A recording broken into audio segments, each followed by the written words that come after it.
Well, it's a big thesis question because I just do what I'm told. I just really, without talking about what it is that I do, it's hard to say how I prep for it.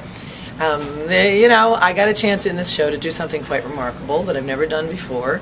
I didn't think I would be able to learn how to do it this age, but I did, and I get to do it every night, as well as sing one of the best songs in the show and be a part of this team, this incredible Pippin team that, you know, they're remarkable human beings doing feats that you can't believe they have conquered, that they can do with just their bodies, with no special effects, with no falling chandeliers, you know, no sinking ships, just people.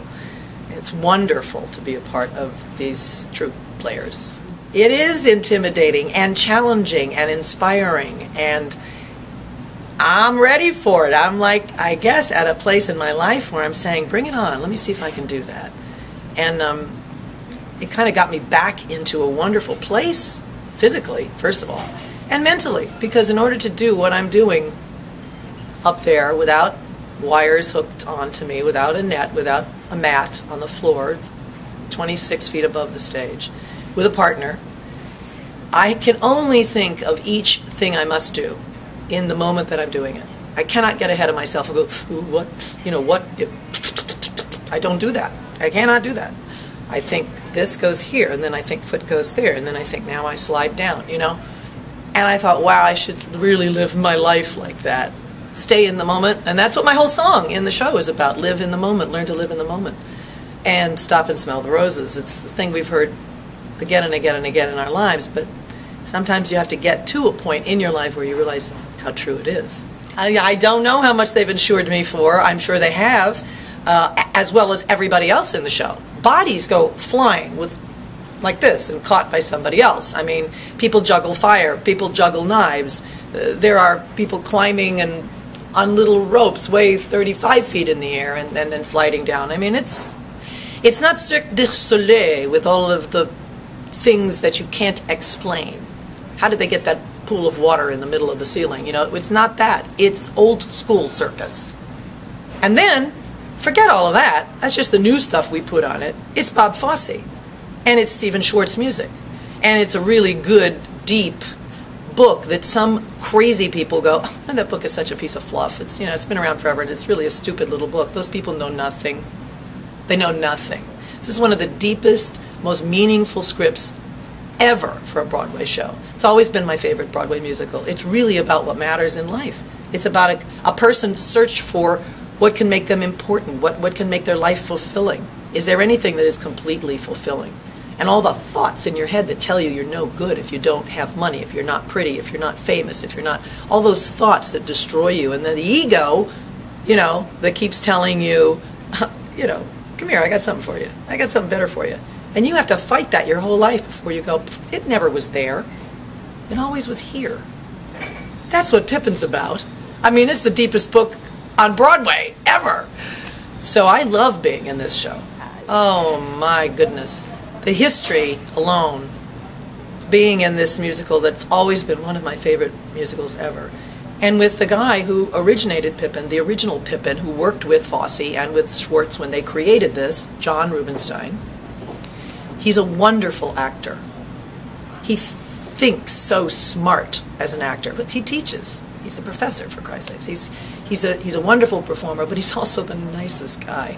And he came to it with the knowledge that is necessary of what this show is supposed to be about, who these people represent, how important this is, so that you can't suddenly start to fluff it up and make it something else, you know. And the weird thing is that he wasn't one of the first people to do this revival. They didn't call him first to play Charlemagne the King. He was a put-in later on. He had to audition, he told me, which is nuts. You're the first person that's asked me that since yesterday, and since it happened, I mean, I guess that was day before yesterday. I'm very emotional about it right now.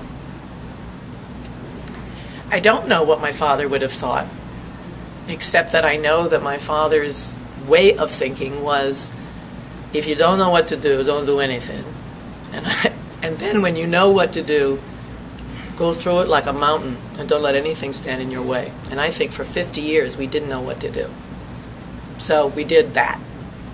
Well, it's not working, as the president said. 50 years, people. What's the definition of insanity?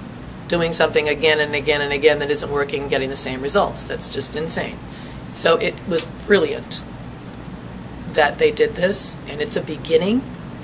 It isn't the be-all, end-all. Now it's going to take a lot of work. It's like somebody going into rehab. You know, it's like admitting that this isn't working.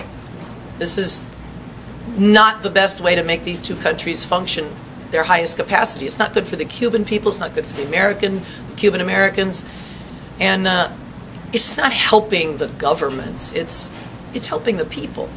And it's the absolute best thing to do. The Pope asked him to do it. Can we just say that? The Pope said, please. And Cuban people are as Catholic as we get. So let's do this. Let's try this for 50 years. And then if that doesn't work, we can go back to the other one. Here's the wacko, ironic, incredible thing. I was having lunch, puff puff, name dropper, at the White House with the social secretary, who's a friend of mine. And he took me to lunch downstairs, the little mess hall, and I'm just, ooh, I'm at the White House, having a great time, gives me a tour of all the Christmas trees. Fine.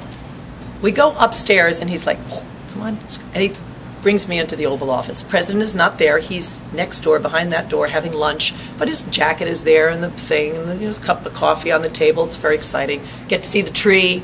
And his social secretary, I mean, his private secretary is there. And I say, there's a lot of camera equipment here today, and everybody seems so excited. Did something big happen? And I'm expecting her to say something horrible, you know, like, yeah, we're at war with Russia again.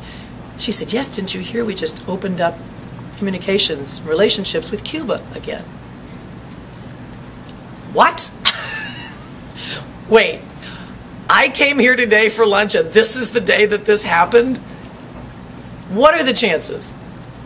And then I turned it into like a bad I Love Lucy show episode where I like almost refused to leave the office until I wanted to say thank you. I wanted so bad to just shake his hand and thank him and say, this is pretty funny, isn't it, that Desi Arnaz's daughter is here the day you decide to announce this? How weird is that? Because maybe my father might have been like the first person to really say the words Cuba to national American audiences and start talking about Cuba and make us familiar with, you know, I am on my way to Cuba. And now we really can be back on our way again.